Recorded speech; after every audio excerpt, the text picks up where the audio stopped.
नमस्कार, स्वागत है आपका एबीपी गंगा में। मैं हूं अवधेश। बुलेटिन की शुरुआत करते हैं 4 बड़ी खबरों के साथ। पहली बड़ी खबर अलीगढ़ से है, जहां पर मुख्यमंत्री योगी आदित्यनाथ, केंद्रीय मंत्री नरेंद्र सिंह तोमर, राजस्थान के पूर्व राज्यपाल कलराज मिश्र और दोनों डिप्टी सीएम ने कल्याण सिंह के पैतृक गांव में उन्हें श्रद्धांजलि अर्पित की। कल्याण सिंह के त्रयोदशी संस्कार में लोगों ने नम आंखों से उन्हें नमन किया। दूसरी बड़ी खबर, आज प्रधानमंत्री आवास योजना ग्रामीण और मुख्यमंत्री आवास योजना ग्रामीण के तहत यूपी के ग्रामीण क्षेत्रों में बने 5,51,000 घर लाभार्थियों को दिए गए। तीसरी बड़ी खबर है, आज उत्तर प्रदेश में पहली से 5वीं तक के क्लास का संचालन शुरू हो गया है। कोरोना प्रोटोकॉल के तहत स्कूलों का संचालन किया जा रहा है। और चौथी बड़ी खबर है, अखाड़ा परिषद के अध्यक्ष नरेंद्र गिरी ने कहा कि तालिबान का समर्थन करने वाले लोग भी आतंकवादियों की श्रेणी में आते हैं। उन्होंने कहा कि ऐसे लोगों के खिलाफ राजद्रोह का मुकदमा होना चाहिए और उन्हें कार्रवाई करते हुए जेल में डाल देना चाहिए।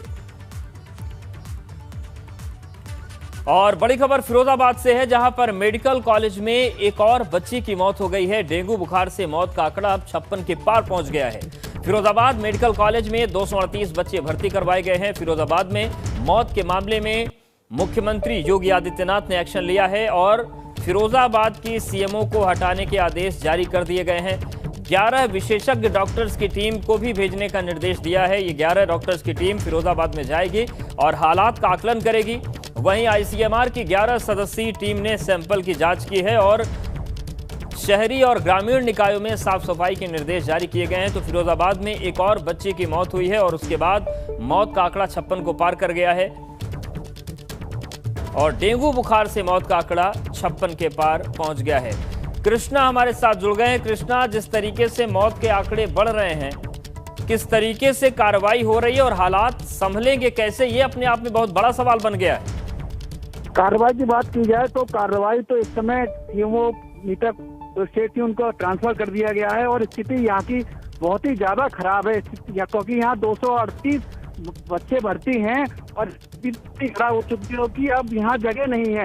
बच्चों को जमीन पर लेटाया जा रहा है, जमीन पर लेटाकर बोतल चलाई जा रही है और इतनी स्थिति खराब है कि वहाँ अंधेरा है, मोबाइल की टॉर्च में उनको एंटीकेयर लगाया जा रहा है और बराबर यहाँ डॉक्टरों की कमी है। मरीज बार आरोप लगा रहे हैं कि लापरवाही की वजह से मौतें हो रही हैं और मौतों को आंकड़ा इसमें लगातार बढ़ रहा है। जी शुक्रिया कृष्णा, आपका जानकारी और अपडेट्स को देने के लिए।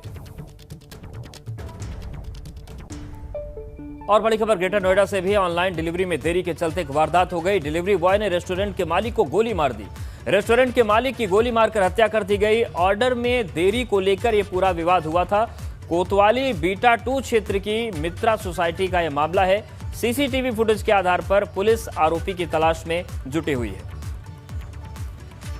तो ग्रेटर नोएडा में एक अजीबोगरीब और दिल दहलाने वाली वारदात हुई। दरअसल ऑनलाइन जो फूड डिलीवरी के लोग होते हैं, डिलीवरी बॉय ने रेस्टोरेंट मालिक की गोली मारकर हत्या कर दी।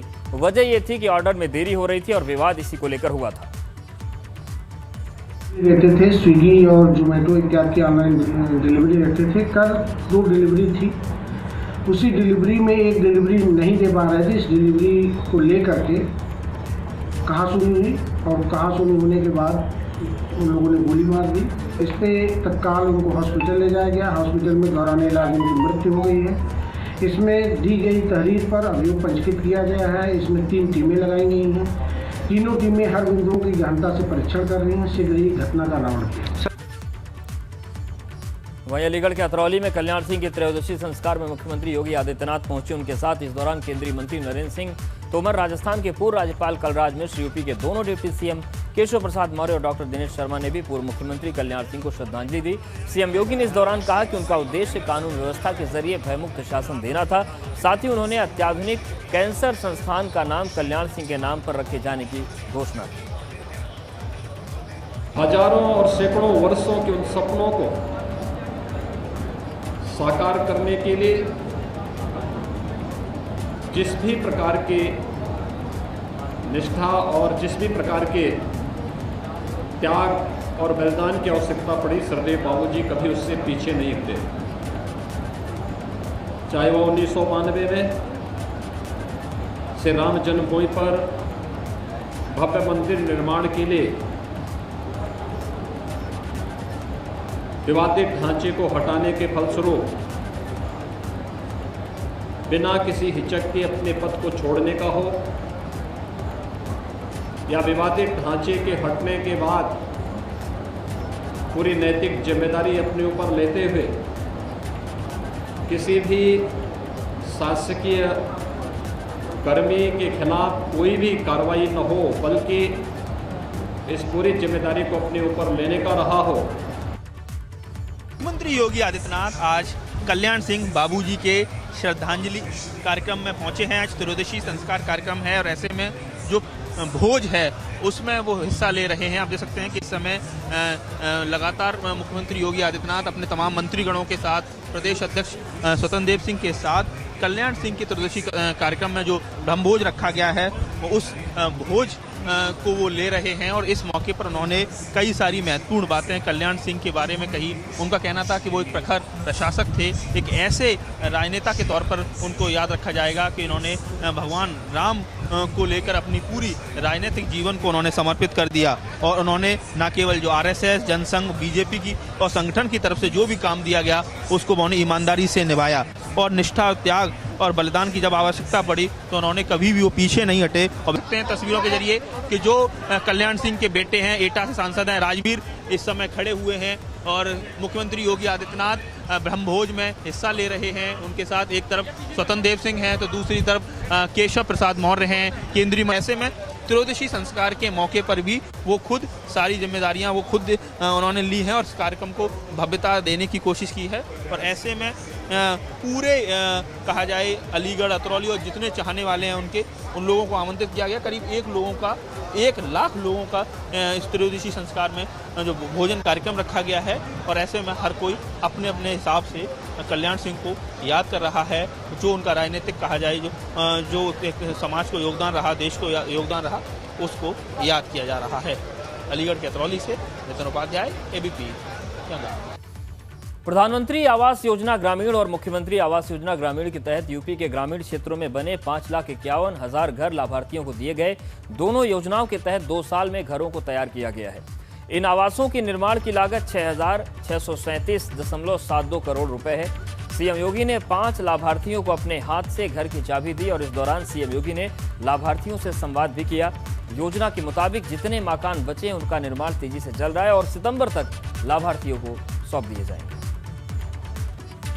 प्रधानमंत्री मोदी जी का सपना कि हर गरीब का घर हो अपना, यह साकार उत्तर प्रदेश के अंदर होता हुआ दिखाई दे रहा है। जब 4 वर्ष के दौरान ही मात्र प्रदेश के अंदर मात्र 4 वर्ष के अंदर 41,73,000 से अधिक लाभार्थियों को ग्रामीण और शहरी क्षेत्र में एक आवास उपलब्ध हुआ है।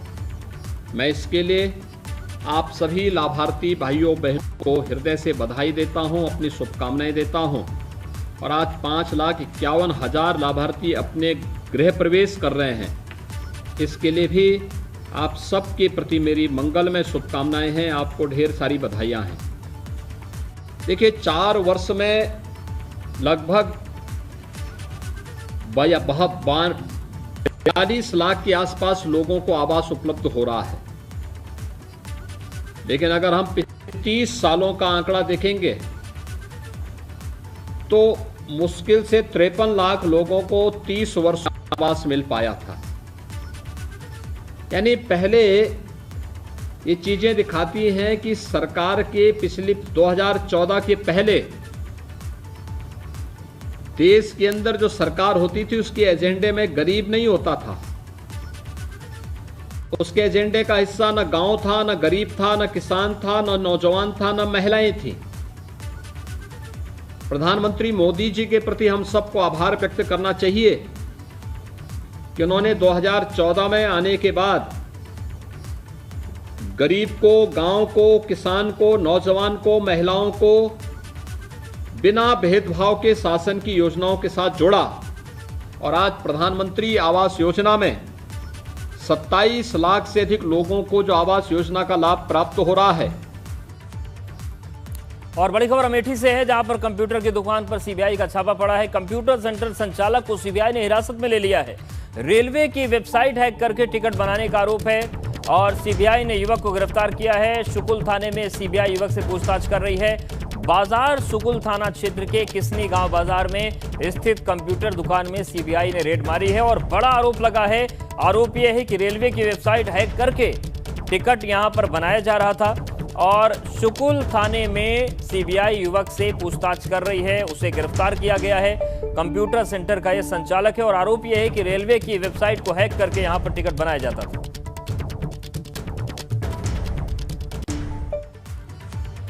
और सुपर ट्रिक के ट्विन टावर मामले में सीएम योगी सख्त हैं। सीएम ने ट्विन प्रकरण पर कार्रवाई के आदेश दिए हैं। दोषी अधिकारियों के खिलाफ सख्त कार्रवाई के आदेश दिए हैं।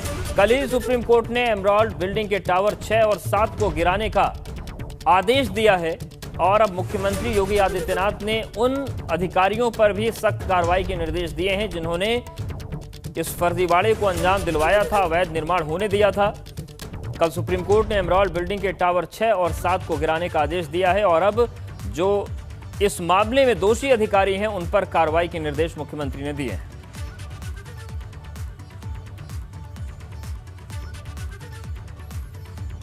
और गाजियाबाद घटना पर सीएम ने संज्ञान लिया है। मुख्यमंत्री ने मौत पर शोक व्यक्त किया है।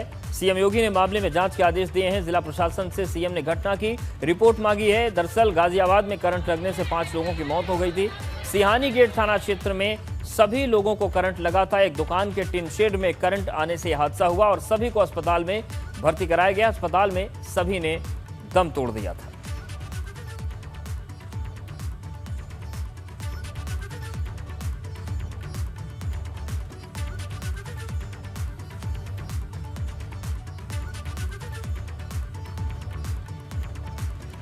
और चलिए अब रुक करते हैं चुनावी खबरों का।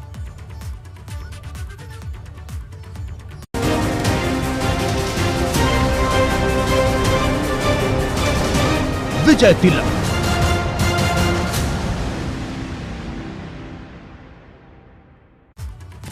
तो पहली चुनावी खबर है कुंडा से विधायक और जनसत्ता पार्टी के अध्यक्ष राजा भैया से जुड़ी हुई। राजा भैया अयोध्या पहुंचे। यहां पर उन्होंने 2022 विधानसभा चुनाव में सीएम योगी की किसी विधानसभा सीट से चुनाव लड़ने को लेकर बड़ा दावा किया है। साथ ही उन्होंने कहा कि फिलहाल किसी पार्टी से गठबंधन को लेकर कोई फैसला नहीं लिया गया है। योगी आदित्यनाथ जी गोरखनाथ पीठाधीश्वर है। हमारे परिवार की बहुत पहले से उस पीठ में आस्था है, तो ये तो अलग विषय हो गया। लेकिन वो चुनाव लड़ेंगे नहीं जहां तक हमने उनके खिलाफ कोई प्रत्याशी नहीं उतारेगी जनसत्ता। लेकिन ऐसा होना नहीं है, वो विधानसभा के चुनाव नहीं लड़ेंगे। अभी गठबंधन को लेकर के, असेंबली के तालमेल को लेकर के किसी भी दल से कोई वार्ता नहीं हुई है। जैसे ही ये वार्ता होगी, ये ऐसी चीज़ नहीं है कि गुप्त रहे और हम भी गुप्त नहीं रखना चाहेंगे, इसको आपको ज़रूर बताया जाएगा। हम लोगों का इतना कहना है, ठीक है, कानून ने SC ST को अधिकार दिया, विशेषाधिकार दिया है, लेकिन किसी भी कानून का दुरुपयोग नहीं होना चाहिए। ये जांच करके कि कोई व्यक्ति दोषी है या नहीं है। कतर के दोहा में भारत के दूतावास में भारतीय राजदूत दीपक मित्तल की तालिबान के शीर्ष राजनीतिक नेता शेर मोहम्मद अब्बास से हुई मीटिंग पर सपा सांसद ST हसन ने प्रतिक्रिया दी है। ST हसन ने इस मुलाकात पर सवाल खड़ा किया और कहा कि भारत सरकार की ऐसी कौन सी मजबूरी है कि तालिबान की खातिरदारी की जा रही है। सपा सांसद ने सवाल उठाते हुए कहा कि अगर अफगानिस्तान में हमारे लोग फंसे हैं तो क्या हम इतने ताकतवर नहीं हैं कि काबुल जाकर एयरपोर्ट पर कब्जा करें और वहां पर अपने लोगों को निकालें। और हापुड़ में प्रसपा के अध्यक्ष शिवपाल सिंह यादव ने 2022 के विधानसभा चुनाव में गठबंधन को लेकर बयान दिया। उन्होंने कहा कि 2022 में सपा से गठबंधन पर बातचीत चल रही है, उसके बाद ही सब कुछ क्लियर हो पाएगा। आज अभी हम संभल में दौरा करने जा रहे हैं। संभल के बाद फिरोजाबाद, आगरा, सभी में हम हमारे लगातार कार्यक्रम लगे हुए हैं।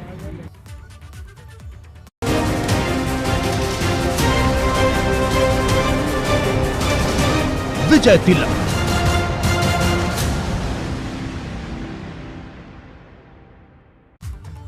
और बड़ी खबर मेरठ से है। थानेदार के खिलाफ उसी के थाने में रिश्वत लेने का मुकदमा दर्ज किया गया है। रिश्वत मांगने की शिकायत मिलने पर मेरठ के SSP ने SP सिटी के निर्देशन में टीम बनाकर जहां एक तरफ सदर थाने की सिपाही को 50,000 की रिश्वत लेते हुए रंगे हाथों गिरफ्तार किया, वहीं इंस्पेक्टर के भी भ्रष्टाचार में लिप्त पाए जाने पर थाने के इंस्पेक्टर और सिपाही सहित 5 लोगों के खिलाफ भ्रष्टाचार अधिनियम के तहत मुकदमा दर्ज करते हुए सिपाही को गिरफ्तार कर लिया है।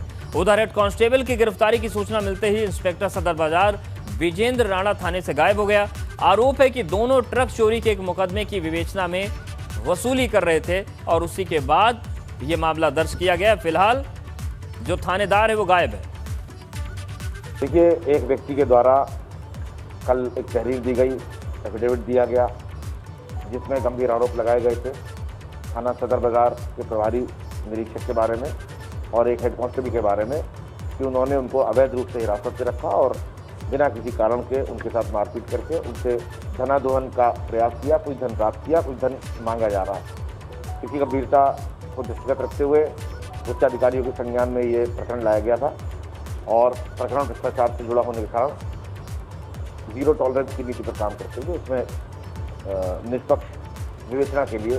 ब्रेक के बाद आपका स्वागत है और बात करते हैं ग्रेटर नोएडा के एनकाउंटर में पुलिस को बड़ी कामयाबी मिली है। होटल संचालक की हत्या में शामिल 3 बदमाश गिरफ्तार कर लिए हैं। मुठभेड़ में विकास चौधरी नाम का बदमाश घायल हुआ है और पुलिस ने 2 बदमाशों को गिरफ्तार भी कर लिया है। तो होटल संचालक की हत्या के मामले में मुठभेड़ के बाद 3 बदमाशों की गिरफ्तारियां की गई हैं।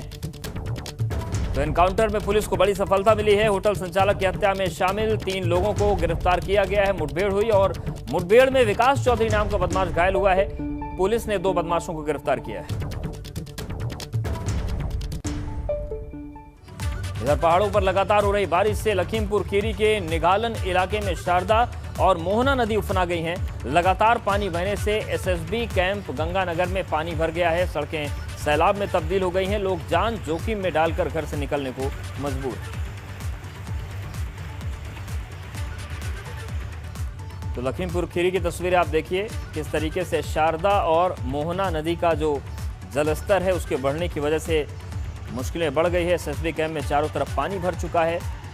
पहाड़ों के बाद मैदानी इलाकों में भी आफत है।